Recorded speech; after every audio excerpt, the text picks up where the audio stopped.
My name is Tristan, I'm a millennial, and just like most of you watching, I'm in debt. To be specific, when I started tracking just how much debt I had 2 months ago, I started out with $72,420 worth of debt. And despite how bad that actually sounds, when I compare myself to all the other millennials out there ranging between the ages 24 to 39, I'm actually doing $6,000 better than your average millennial. But to me, at this stage in life, that's not really saying much anymore. Since I've started tracking it, I've paid down $3,779, making $45,000 a year, and then stepping down and making $13 an hour to where now majority of my income comes from ride sharing or from making deliveries. A large part of why so many of us are in debt is actually because, at least here in America, being in debt is super normalized. It's something that we're told that we need to do in order to be successful. In fact, we're actually made to believe that there's this concept of good debt versus bad debt. And while I won't get too much into the concept in this particular video, the harsh reality is all debt is bad debt when you don't have an income. And as most of us have seen through the current circumstances that we're all facing, it doesn't take much for you to lose your job in a time where you didn't see it happen. So in order to put myself in a place where I can win as much as I can while subjecting myself to minimum risk, I've decided to go on a debt-free journey. In this video, we're going to talk about what kind of debts I have, why I want to get out of debt so badly, and why I want you to take that trip with me of getting out of debt too. It took me till I was 28 years old in 2020 to figure out that I was heading down the wrong path financially. And it's not just myself. There's millions of others, millennials, Gen Zs, boomers, who are just heading on the wrong path and they don't know it, and they won't know until it's too late. We're going to take a look into all of my debt with a breakdown for each category. So I've got my phone sliding to the side and let's check it out. At the top, you see where it says that I've actually paid off $3,779 so far, and I have $68,643 left to go. Now I'm going to scroll all the way down so we can start out what I paid off so far, and we can talk about it a little bit. So the first thing I paid off was my Audi. I actually owed $2,500 on my Audi, and I didn't exactly pay it off. I got rid of it. I sold it, and that allowed me to save $328 a month in expenses. That's like giving myself a raise. And then I also paid off a credit card for $417, and I paid off another credit card for $498, and those two combined allowed me to save $50 on my monthly expenses. Now we'll go from largest to smallest, which is my tuition, college. $39,214. Guys, I didn't even finish school. Do not go in debt for school. It is not worth it. We'll touch on that in a different video. I have a Nissan that I bought brand new. I walked into a dealership. I was stupid and I walked out with a brand new car that I couldn't afford. It ended up getting repossessed, and now we're here. I have my current car, which is the Jetta. I kind of have mixed feelings on this one, but I don't owe a lot of money left on it. It's just $10,676. It has like 5,000 miles, and it's a 2017. So I'm just going to focus on paying that one off rather than selling it. I have my phone. This phone cost a lot of money. Big regret, and I wouldn't do it again. I owe $951.39 on it. We have a couple of collections accounts, one for $540, another one for $451, another one for $321, another one for $156. But as you can see, that beside them, they're what I consider to be debt. They're not debt that have a payment due, but they are debt that I do plan to pay off. I'm just going to save them for last. And then I have my Georgia IRS, which is $616. I paid my taxes one year. I closed that account after paying my taxes, but then it bounced and I didn't realize it until this year. So here it is. I don't regularly avoid paying taxes. I would if I could. So if I were to only pay the minimums between now and forever, I would pay off all my debt by 2039. And then I can start saving and investing. But that's a little too long for me. So my personal goal is to be able to pay off all of my debt by the time I'm 30, which would be in a year and a couple months. I'm giving myself a very aggressive time frame to get there. Even though I have a lot more debt that I need to pay off, paying off my car note and my 2 credit card bills gave me enough financial freedom to make different decisions in my life that I wouldn't have been able to make otherwise due to my financial situation. For starters, it's allowed me to lower how much money I need to make per month to survive in order to switch my focuses to learning a new trade like coding.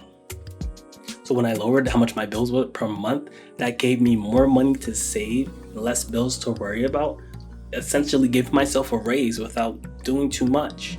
A lot of times I realize people fight for these 3, 4, 5% wage increases when we can just make cutbacks to how we spend our money, and we'll get more money out of that in the long term anyways. But we'll get more into that in another video, so make sure you subscribe. Thanks. So I promised you guys that we'll talk about what my debt looks like, how much debt it is, and break it down. Now I want to talk about why I'm really passionate about getting out of debt. And I hope this is something you guys can relate with too. And you know what? I know it's something you're gonna relate with, because if you don't relate with this, I can't help you. Just leave. Just go. As a native firstborn American, my parents didn't really know too much about the stock market, so I never had the opportunity to learn it to them. It wasn't until I was 28 in 2020, pretty much today years old, today, that I learned that you can actually put an amount into the stock market to where you'll earn enough income from this amount that you'll never have to work again if you don't want to. And if that doesn't sound amazing to you, let's do some math. And the type of math we're going to be doing is some quick and dirty math. So the average return of the stock market throughout its history has been about 10%. That means for every dollar you put into the stock market will give you back 10 cents. Now, let's say you need $50,000 a year to survive.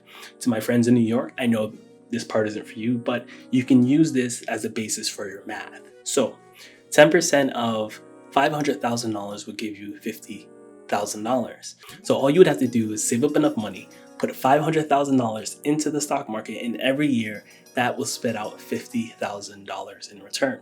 Now, let's say you're not ready to retire and you want to keep building what we'll call this nest egg. You can take that $50K that it pumps out and throw it right back in, and you will experience what we call compound interest. And learning that set me on fire. Not literally, it set me on path towards the FIRE community. Now, the Financial Independence Retire Early community is a community or a movement that's dedicated to extreme savings to get you to the point where you can retire a lot quicker than the standard is, whatever the standard would be. So for me, an example, my overall goal is to be in a financial position by the time I'm 40 to where I'm not limited by the constraints of society. To be where if I decided, hey, I want to pack up and go to Japan, I can do that because I have no debt, I have a passive income flowing in, and I can do whatever type of work I need to sustain myself because I have decided to live at a lower lifestyle. And while there's different levels to it, you can still have a higher lifestyle, but it would require more money to get to that lifestyle. And there's a lot of rich people that are out there doing that now. And that's why I've decided that paying off my debt is going to be the quickest way to getting to that point in life. However, there are going to be people out there that will tell you that mathematically, what I've decided to do, it just doesn't make sense. For example, if the average return rate of the stock market is 10%, but I have debt that's hitting me for 5% of interest, then I'm losing 5%, the difference, by paying off my debt rather than investing. But life isn't just a mathematical problem that needs to be solved. There are variables that come up that we can't account for, and because we can't account for them, it hurts in a way that's exponential to where if you did account for them. But Tristan, how can we account for them if we don't know they're gonna happen? That's easy, by being debt free and having money saved up, right? So yeah, you can play that game of, okay, if I keep this much debt, but I'm making this much money in the stock market, I'm good, I'm Gucci, I have my job. Until you don't have that job and now you're not good and you're not Gucci, me. But there's things like that where the mathematical part of it doesn't really assist you with, right? We're going through a time period in 2020 where a lot's happening. That one word that I can't say on YouTube apparently because I'll get in trouble, it's taken so many jobs away. And those people who are saying, you know what, I'm fine, I have my job, I can manage investing while having this debt, probably wish they didn't have this debt. If you did not have this debt, if you did not have your car loan, you didn't have your credit cards, if you had your mortgage paid down, imagine your only real bills being electricity, food, water. Think about your income. Think about how much more money you would have saved, and then think about how much more money you would have invested, and that money would have made you more money, and the money you made from your investments would have made you more money. Think about it. When I thought about it and I started getting deeper and deeper and deeper into that thought process, I realized that I've been doing it wrong. I've been taught to do it wrong. And I've also been not taught to do it at all. And that's why I'm motivated to get this done and to get it done as soon as possible. I found myself on Robinhood investing, and not paying off my bills as quickly as I could. And I still felt trapped. It wasn't until I started knocking out my bills, lowering that monthly expenditure, that I said, okay, I'm making progress. And the money that I saved from making that progress, I can now throw on more bills to make even quicker progress. So that's why I believe I'm going to be able to pay off my bills by the time I'm 30. It's a lot of money. It won't be easy. It's going to take a lot of hard work, but I'm committed to it. And I want to do this for you guys to encourage you to commit to that too. So there's only 2 things that I need from you guys right now. I need it very, very badly. I need one more badly than I need the other. Well, I guess worse would have been the correct word, but who cares? The first one is I need you to subscribe. If you're going to take this journey with me, I want you to know when I'm dropping my videos. I want you to be there when it's time to talk about these things. And number 2, which I need from you guys the most, is to make sure you like this video. The more likes this video gets, the more Google's going to push this video into their algorithm so that I can find more people that need to hear this message, that need to be encouraged to start saving, to stop spending, and to start investing. And I want to create a community where we can all grow and learn together. So do those things for me, right? Smash that like button. Go ahead.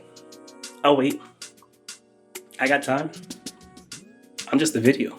I'm just a person on a video. You're in real life. You're wasting your time by not smashing that like button.